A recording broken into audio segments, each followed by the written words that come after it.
Hello, everyone, and welcome to another elite episode of the Get Authentic with Marques show. My name is Marques Ogden. On today's episode, we are joined by Mr. Jon Sheldon. But before bringing up Jon to the stage, I want to thank one of our amazing sponsors, the Help for Men Brotherhood. Guys, if you're struggling in your marriage, going through a divorce, or just feeling stuck in life, listen up. There's an incredible community called the Help for Men's Brotherhood, created by my great friend, Mr. Ralph Brewer. It's a private group of men from all over the world who are rebuilding their confidence, their relationships, and their sense of purpose. Members get access to weekly live meetings, private discussion forums, one-on-one coaching, free books and courses, and over 1,000 hours of powerful members-only audio content. And every year, they come all together in person at BroFest, a 2-day conference filled with workshops, brotherhood, and real connection. If you've been trying to do it all on your own, stop. You don't have to. Go to helpformen.com/join. That's helpformen.com/join and start rebuilding your life today. Now, here he is. Jon, how you doing today, Jon? I'm doing great, man. How are you? I'm doing well, my friend. Jon, first question, sir. What does the word authentic/authenticity mean to you? It's a great question, and I've listened enough of your podcast to know that you were going to come at me with this first right out the gate, man. So I appreciate that, dude. Yeah. So I think I really gravitate with authenticity over this word ownership, right? I think authenticity at its core for me is owning who you are fully, like your story, your voice, your mistakes, um, and owning that that's all going to change, and that you and your authenticity is kind of like a moving scale of as you progress through your life. It's not this like fixed identity, I wouldn't call it. So, um, and then it's about being honest, and I think owning every single piece of who you are, uh, again fully, and displaying that to the world. That recent, I'm not sure if you saw this, Marquise, but that recent documentary on John Candy, titled "I Like Me." Um, Dude, I was really drawn to your podcast because of the word of authenticity. It's a lot of the work that I'm doing. I'm sure that we'll get into that a little bit later. But when that came out, and that "I Like Me," I think I remember it from things, Trains, Planes, and Automobiles.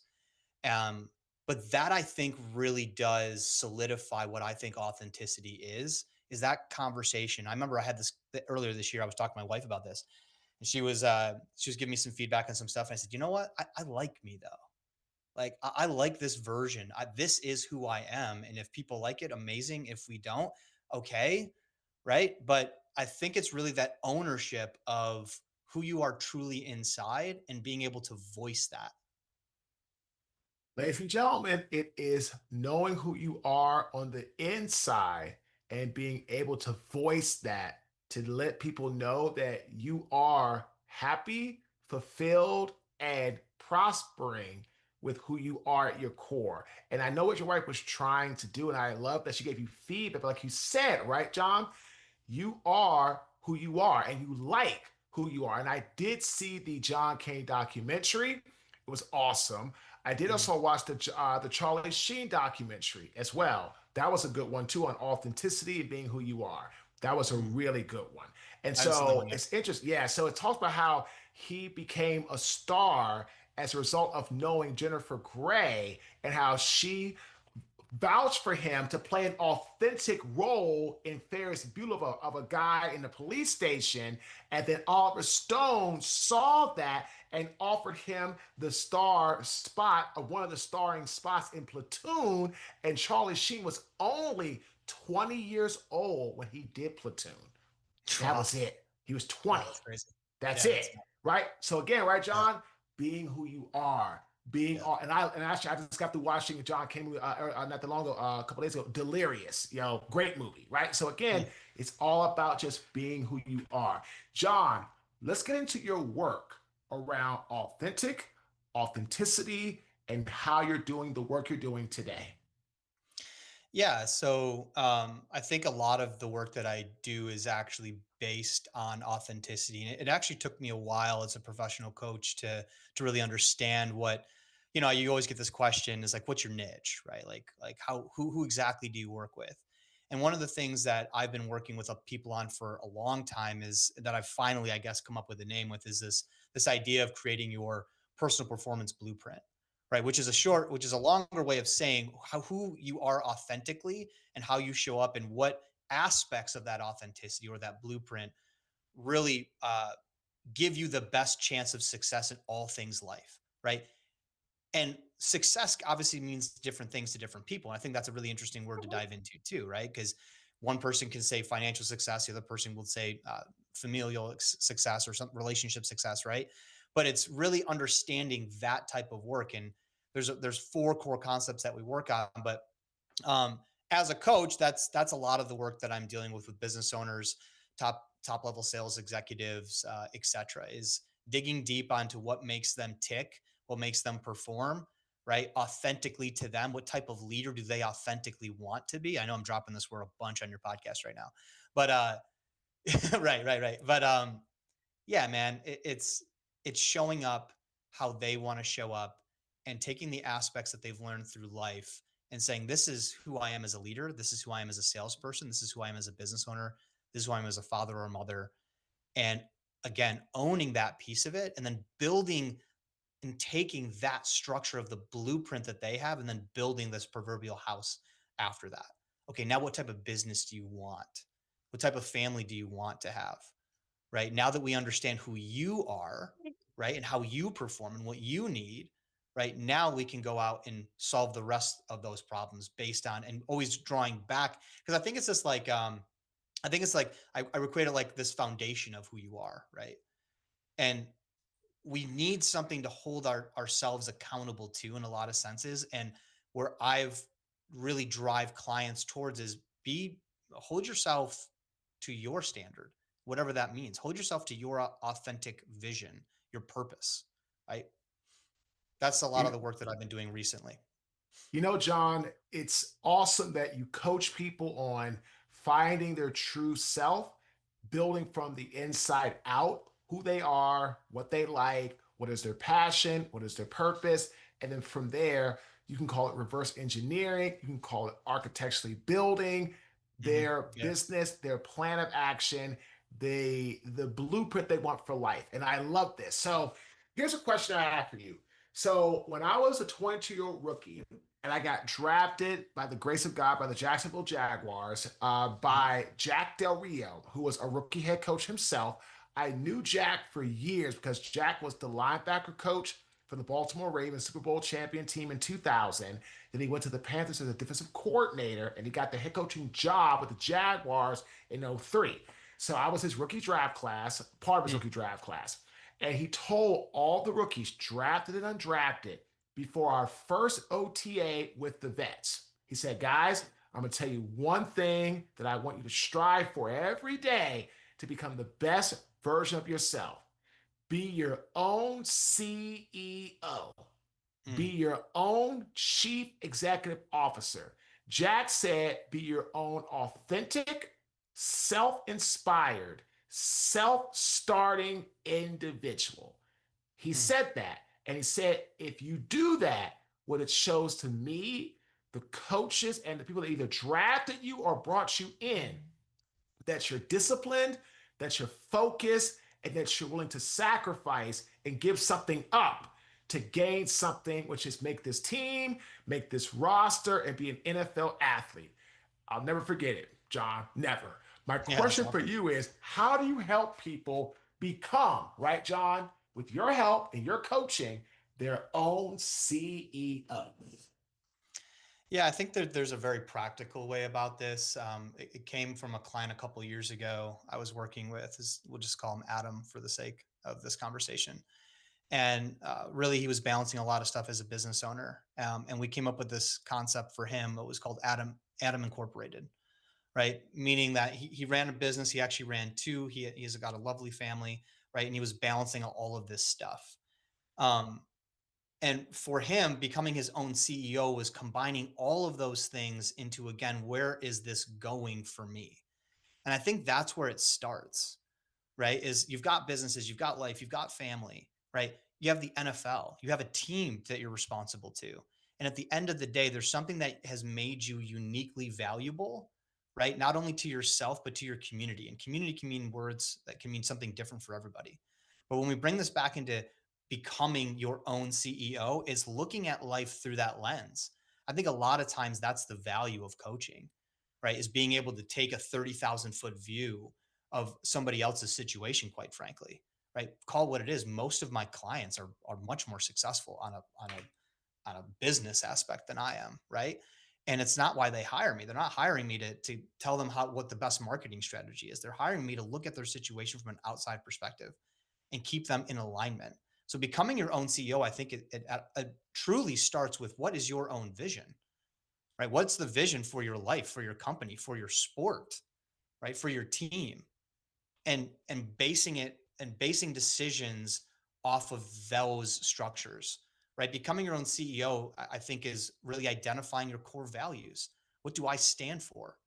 Or you can take that into any aspect of your life, not just sport, not just business, right? How you show up for people, right? And then making strategic moves based on that and staying in alignment, right, uh, with those principles that you've discovered. I think of it like, um, again, outside looking in, if you were running a business, you're going to hold people to a standard because the business requires you to. Right? I think that's where it starts. What is that standard that you've decided for yourself? What are those core concepts, those core beliefs? Right? I think that's where it starts, Marquise. And then I think there's a lot of tactical and strategic ways you can go about really becoming your own personal CEO. But I think it starts there. Ladies and gentlemen, it's all about really having alignment to your purpose. When you Mm. have alignment with your purpose and your passion, greatness is on the horizon.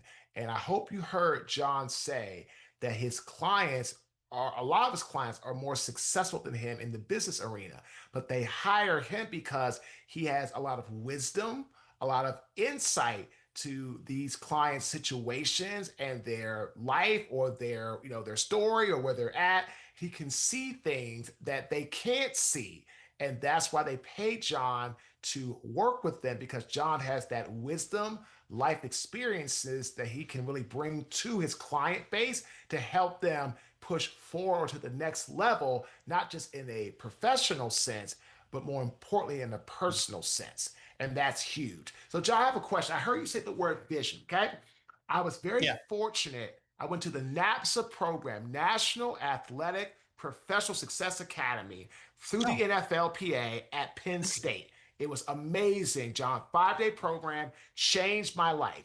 And I learned there are 4 keys to a great leader, okay? Four Okay. keys. The I first like one it. is inventing, having the ability to be innovative, creative, and think out of the box. The second is relating, the ability to connect with people, have people like you, trust you, want to really work with you. The Yep. third one is sense making, be able to help people understand how things are from a complicated perspective, and take that complicated perspective, right, Jon, and break it down to its simplest form so they can apply it or they can execute it. Okay, that's sense making. And Hmm. fourth is visioning, the ability to create a vision for yourself, to see yourself in the biggest and best light. So, again, inventing, the art of being creative; relating, the art of being able to connect with people; sense making, the art of taking difficult information, making it easily understood and applicable by who you're speaking to; and visioning, creating a blueprint for people to follow to where they need to go. My question is, Jon, those four, which do you feel is the most vital a leader needs to have, and why? Mm. Man, that is a really good question. Um, I I truly believe, uh, I'm trying to remember all of them. So, Unfortunately, inventing, inventing. relating, sense making, visioning. Yeah, I think first would be relating. Um, I think that's really important for a leader. It's something I learned early on in my Marine Corps career. Um, was look like I'm stature wise, I'm not the tallest guy. We'll call it that, man. And Mhm. so when you're leading a bunch of Marines and especially in an infantry unit, there's a lot of mentalities. There's a lot of ego, right? Obviously, you're kind of trained to be that way, right? That you're invincible. You need that mindset when you're going to war. Quite frankly, you need that. But I think what really broke through for me on a leadership capacity was one of my first lessons was that the yelling and screaming is what you see on the TV, but the really great leaders that taught me related to their followers, right? That they related to them, that they understood how they worked, what their interests were, and they were able to then um, use that information to be a better leader to that specific individual, right? We got the whole of, we'll call it the squad, right? And then you've got these 13 individual personalities that all probably require a different level or different type of leadership, right? In some way, shape, or form. And I think the relation or relating to your people, I in my leadership stuff, I call that kind of elevating others or adaptable influence is what I call it, right? Being adaptable in how you influence others, right? Being relatable to your people. I think it's massively important because I need to be led very differently than the perfect example. I was the last corporate job I had. I was director of sales for a financial planning company, and there was two of us, like four of us in the C suite, we'll call it, right? And me and the other person at my level needed to be led very differently from the CEO's perspective, and it was true, right? Very very differently. And if we you can't relate to your followers in that regard, you're never going to truly break through and create that influence that you're looking for to get the best out of them because they're just quite frankly going to check you. They're going to cast you out in their brain half the time. Oh, it's just John saying, or it's just John raising his voice. Right. When in reality, if you truly understand your unit, if you truly understand the people that you're leading, I think that, in my opinion, is where you have to start your leadership journey. Right. And that kind of honestly, man, that like going down that path, I think helps people destroy that word that we're all trying to destroy, that ego. Right. Like, I'm going to lead you this way. Okay, well, that's pretty egotistical, right? Like my followers need to be led in this way is a better way to put it because you understand, you relate to what they're going through. John, this is fantastic because if you can relate to people, people like you much better, much Absolutely. greater. If Yep. they can't relate to you, then they don't like you or they Yeah. don't feel they can be connected to you. They're going to do the bare minimum. I was talking to Absolutely. a client today who unfortunately was misled by his CEO. And he informed me, said, Marcus, at this point, I'm going to talk to him just because I have to. I have job security till the end of January. I'm sorry, till the end of December, going to the beginning Mm, of the year. I'm going to do the bare minimum, and I'm just going to do my job. And then after that, I disengage. I said, "Wow, but it makes sense because the leader misled him, and I can yeah. totally understand my client's position." I told my client, I said, "Look, just do what you have to do." And focus on the next steps and try to find that next opportunity while in your current role. Because again, the leader was not honest with you. You just got to do what you have to do to move forward. And again, that's my next question. You talked a lot about this word in the last segment. Ego. I have an acronym for ego. Exaggerated, glorified opinions. And again, a leader who constantly is full of ego, egotistical, egocentric, is an individual that people don't want to follow. And I have a great quote around that. Ego keeps you a prisoner. It Mm, keeps you a prisoner to achieving greatness. It keeps you a prisoner to achieving your goals. It keeps you a prisoner in almost every aspect of your life. How do you teach your people to always have gratitude? Because that's the biggest crusher of ego, and mm. not let their ego take over and cause problems that they cannot rectify. Man, great question. And I think you're right. I think when I think the ego word comes up for me mostly when we're talking about other leaders, which makes sense based on the work that I do. Um, but how we coach people, I think first and foremost, you have to understand that it's not about you, right? And destroying your ego, as you said, using that gratitude is looking outwards of, and kind of, I would even say, going as far as to say, like, even being a little bit self-respective and self-critical of where you stand and being present, um and others focused. I think that's the destroyer of ego, is others focused. When my friends, right, my friends are, we all grew up in the financial services industry 15 years ago, and they're running massively successful practices.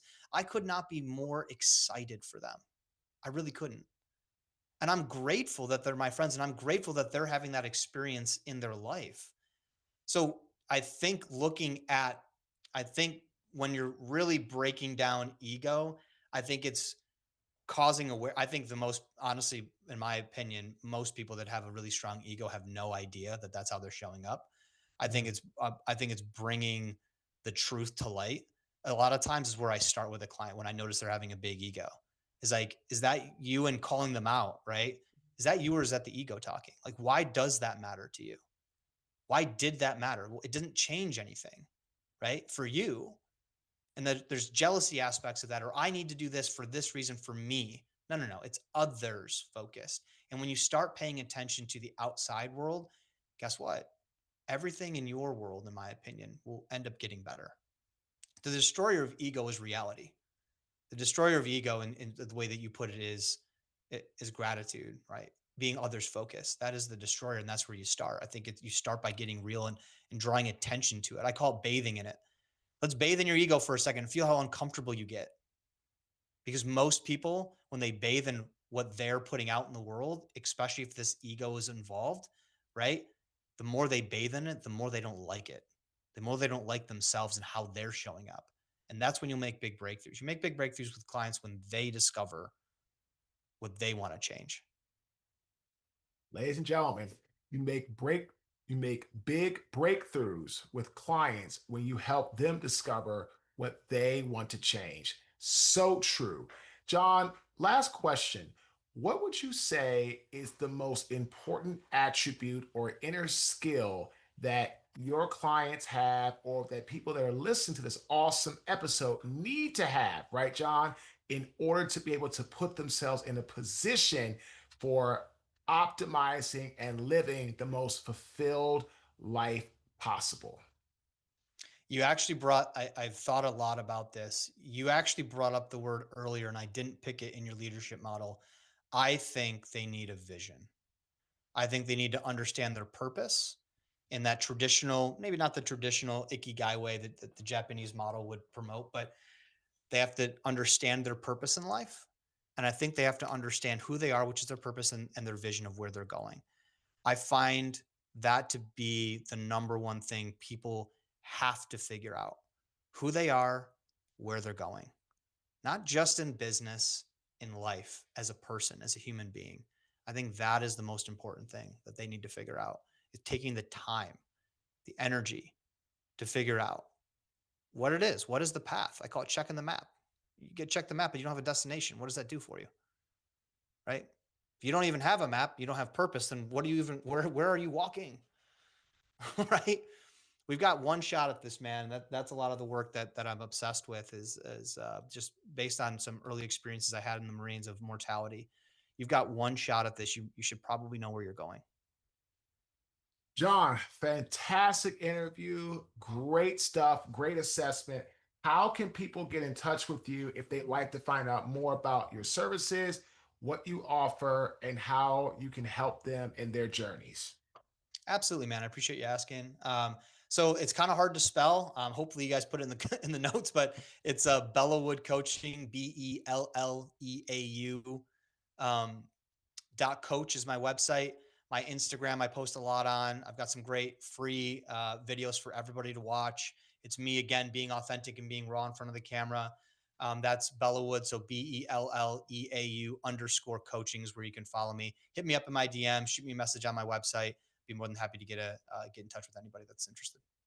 Love it. Ladies and gentlemen, we'll definitely have that information in the show notes. Jon, you send us that through Messenger. My team has it. We'll be sure to put that into the show notes as well. So, again, ladies and gentlemen, connect with Jon, reach out to him, and have a conversation.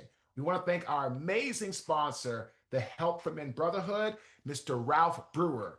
If you'd like to connect with Ralph, it is Ralph, RALPH.B as in boy, at helpformen.com. Again, Ralph.B at helpformen.com. You can go to his website, helpformen.com. And the authentic tip of this great interview: in life, please have a vision, have a purpose, have a passion. Don't go through life aimlessly with no purpose, no passion, no direction. Having a vision keeps you energized, keeps you going, no matter what you have to face or how much adversity you face along the way. So please have a vision for yourself and make sure that your vision is aligned with your passion/purpose. Again, my name is Marques Ogden. I am the host of the Get Authentic with Marques show. Thanks for tuning in. Have a fantastic day.